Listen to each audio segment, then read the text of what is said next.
Private Lender Podcast, Episode 103.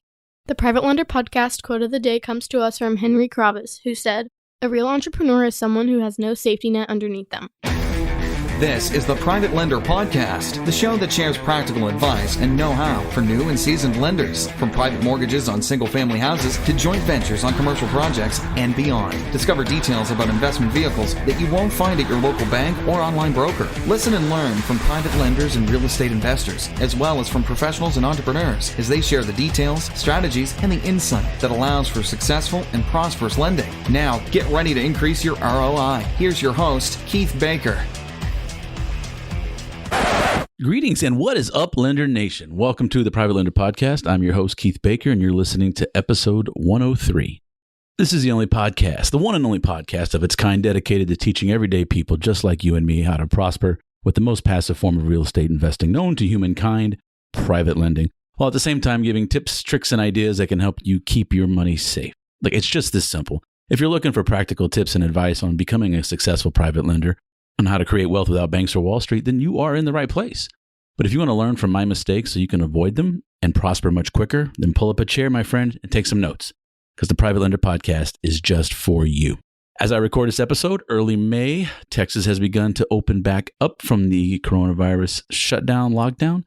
I understand the death toll is still rising in the United States, but hopefully we can get over and around this quickly. Let's remember to keep our eyes on the prize. The present may be uncertain, but the future is to be determined by us. So, today's topic is part 2 on appraisals. Today I'm going to go over the Uniform Residential Appraisal Report, or also known as Fannie Mae Form 1004 and Freddie Mac Form 70. It's a 7-page document, including definitions, amendments, and certifications, and all that kind of fun stuff, some language. But there's really about 3 pages that we're going to dive in on and go over in detail, the actual report.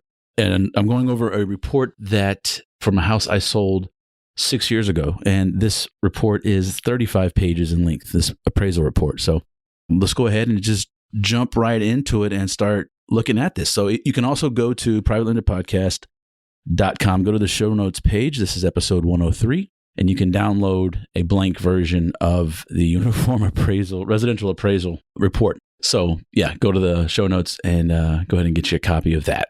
So on the first page, a lot of times is the invoice. So in this case, the appraiser that the borrower's lender used put the invoice first. And I see that they paid $470 for the appraisal, which is 6 years ago.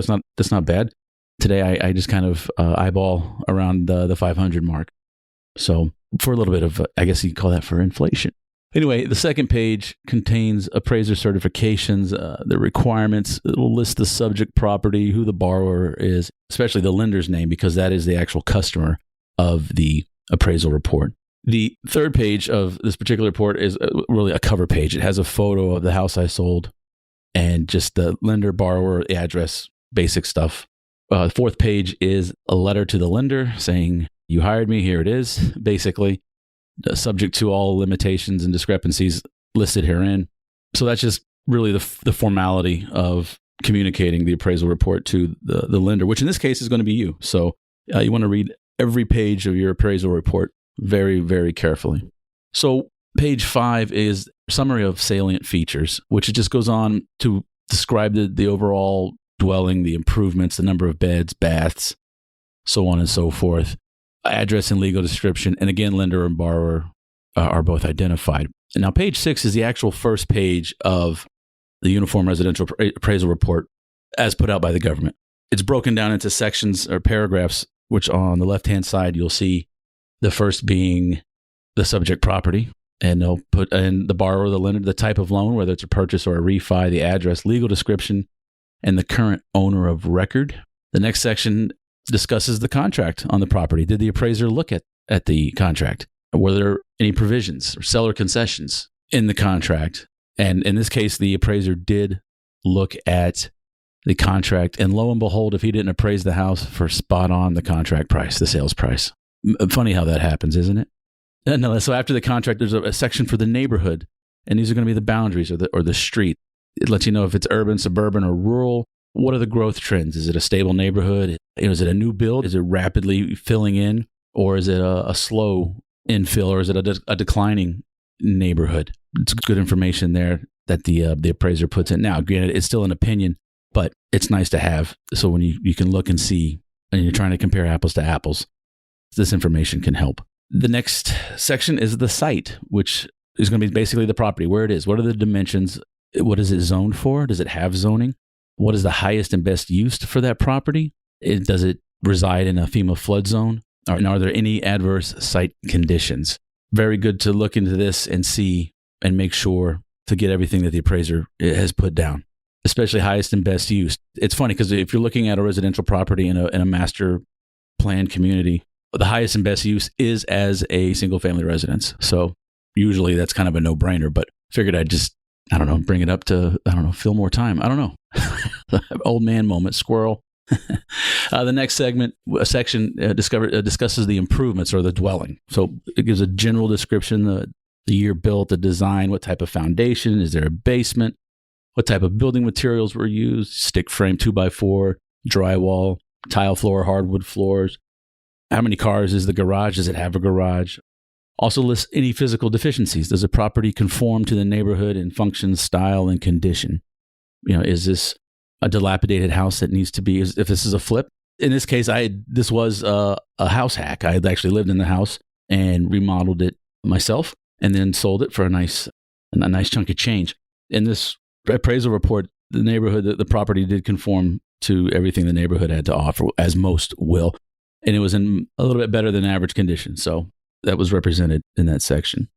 On the next page begins the second page of the Uniform Appraisal Report is the sales comparison approach. This is where the subject property is listed, and it'll be 3 comps that the appraiser uses to arrive at his estimate of value. This page this section will list things such as sales prices, the square footage, design, the construction, age, the room count, what type of HVAC or heating, is it central heating, central air, how many porches, how many patios, fireplaces, any extra amenities. You will find the data source. In this case, it's the MLS, Multiple Listing Service. And then also at the very bottom of the page is the reconciliation and final estimated price value. And like I said, a lot of times you will see the appraisal come in at the loan amount, right on the money, or just a little above, I've seen. However, I do know of friends who are selling houses and appraisals are coming back low, and it's causing some problems for them, obviously.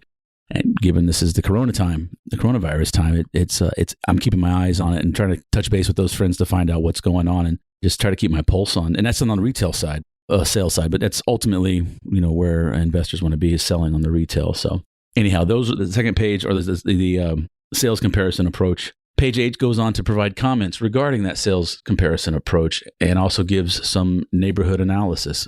Meaning, is this neighborhood subject to a homeowners association, planned unit developments? That's PUDs. That's basically the master plan community or the developer. How many units have been purchased? Are any rented?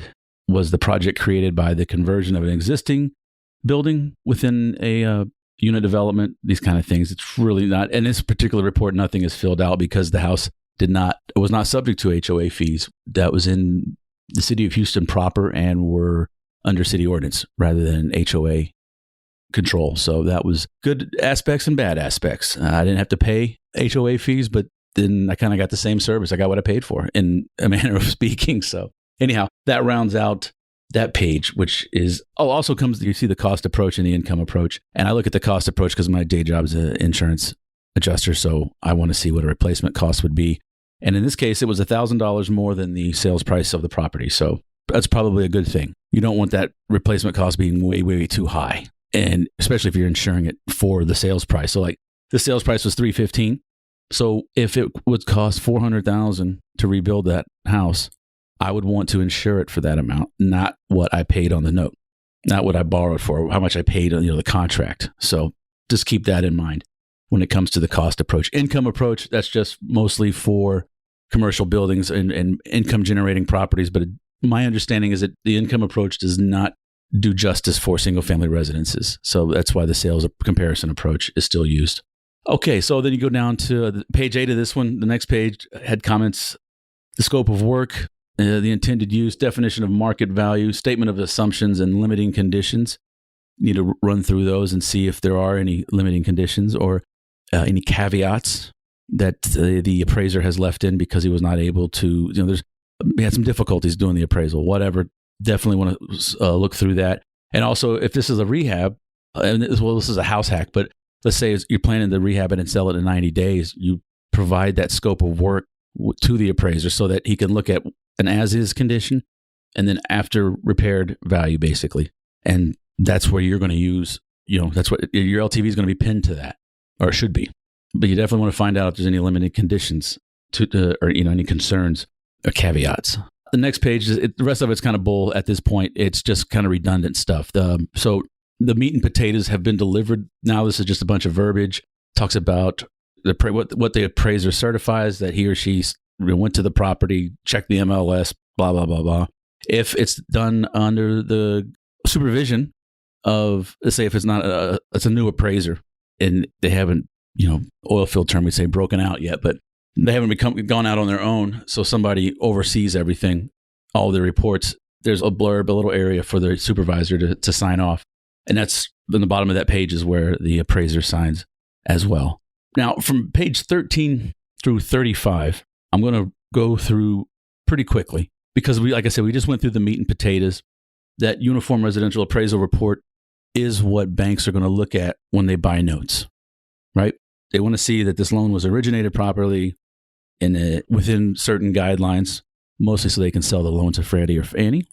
But nonetheless, that's what this form is there for. But don't stop reading it there.